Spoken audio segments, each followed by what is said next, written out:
is ABC Fake News Network firing seriously unfunny Jimmy Kimmel, who incompetently presides over one of the lowest rated shows on television. People are angry. It better be soon. So Jimmy Kimmel just delivered what might be the sharpest takedown of presidential overreach we've seen. After Trump demanded ABC fire him, Kimmel systematically exposed the authoritarian playbook, treating comedians like foreign enemies. We're breaking down how this reveals Trump's complete abandonment of free speech principles. If incompetently presiding over not just one of, but the lowest rating in history is the reason I should be fired, we should both be out of a job because you're not. This comeback is surgical. He's using Trump's own logic about ratings to expose the hypocrisy. If low ratings mean firing, then Trump fired himself in 2020 with the lowest approval rating since Hoover. It's a perfect mirror that shows how arbitrary these attacks really are. Isn't there a war dragging on? Imagine if FDR had taken to the airwaves during the Battle of the Bulge to complain about a Little Orphan Annie comic strip he didn't like. Trump has 3 wars going on right now: Iranians, Ukrainians, and comedians. The Iran comparison hits differently now that we're 60 days into this conflict. Gas prices hit $4.30 this week. Defense spending is at $847 billion annually, and Trump is still tweeting about comedy shows. It's textbook authoritarian displacement. Attack soft targets while real crises spiral. And I do want to commend the small handful of Republicans who've spoken out to support our First Amendment rights. Senator Ted Cruz again, Senator Rand Paul again, and Congressman James Comer. Every one of these guys I've made fun of repeatedly and viciously on this show. And you know what not one of them has done? Pressured ABC to fire me for it. This is devastating for Trump. His own Republican allies, Cruz, Paul, Comer, understand the First Amendment better than he does.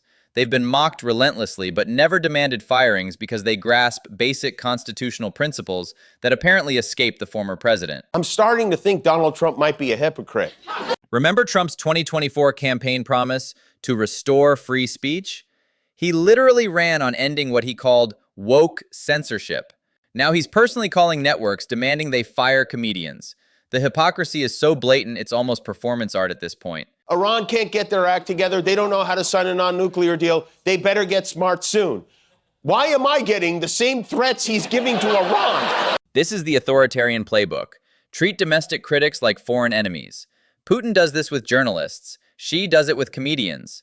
When you're using the same threatening language for Iran and late-night hosts, you've crossed into dictator territory. It's not subtle. I am not the Ayatollah. Guillermo, do I look like the Ayatollah? A little bit. Sorry. The beard, I know. It's the beard. I'm worried this conflict is going to escalate. He might put a blockade on Hollywood Boulevard. Nobody will be able to get in. The joke masks a real threat. We've seen FCC pressure on ABC affiliates, Sinclair and Nexstar preemptively pulling content, and advertisers getting calls from Trump's team. The economic warfare against entertainment is already happening. This isn't hypothetical anymore. We don't have to meet face to face. I know you're busy. Send a delegation. Send J.D. Vance and Jared and your friend, the real estate broker. Send them all. We can meet in a neutral location like Pakistan or, I don't know, Van Nuys. We could go to the Buffalo Wild Wings down the street. Let's see if we can come up with a ceasefire agreement. This could be good for both of us. I get to keep my job. You get to end your 11th war. What do you say? We can help each other. The Atlantic exposed how Vance is questioning Pentagon briefings on Iran strategy behind closed doors. When your own VP is worried about being lied to about the war, sending him to negotiate comedy ceasefires becomes darkly appropriate. The administration's credibility is shattered. And of course, all of this is meant to distract us from the prices he didn't lower on day one and from the Trump-Epstein files that his attorney general refuses to release, and to distract us from the illegal war he started and can't figure out how to get out of. This is week 9 of a war that he told us would last 4 to 5 weeks. Today, the president was briefed on options for additional strikes on Iran. Of course, we've already spent $50 billion bombing them, but this time the plan's to do it again and expect a different result. These numbers are brutal. 60 days of bombing, gas at $4.30, grocery prices up 23% since January. Murkowski's war authorization bill has 12 Republican co-sponsors because even GOP senators know this is spiraling. Yet Trump's focused on television ratings instead of real ratings. Vance said he thought military conflict with Iran was a bad idea and that the main reason he was endorsing Trump was to keep us out of these so-called forever wars. According to Atlantic magazine, behind the scenes, Vance has repeatedly questioned the Pentagon's depiction of how the war's going. He said to be worried that no one's being straight about what's happening in the Strait, and that he believes Pete Hegseth and other officials are telling Trump only what he wants to hear. When your own vice president is questioning whether Pentagon officials are lying about war progress, that's not normal political disagreement. That's institutional breakdown. Vance campaigned on ending forever wars and now finds himself trapped in one that contradicts everything he promised. I mean, these things I allegedly said don't sound like I said them. Maybe I whimpered something like that, but did I say it? Well, I guess you'd have to ask me.